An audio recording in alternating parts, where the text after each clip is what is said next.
జానపదం కొత్త ఆట నేర్చిందా పాపలాంటి లేత పదం పాఠశాలగా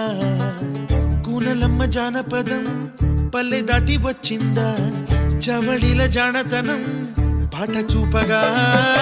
కుంచెలో తాగే చిత్రాలు ఎదురొచ్చేలా అంత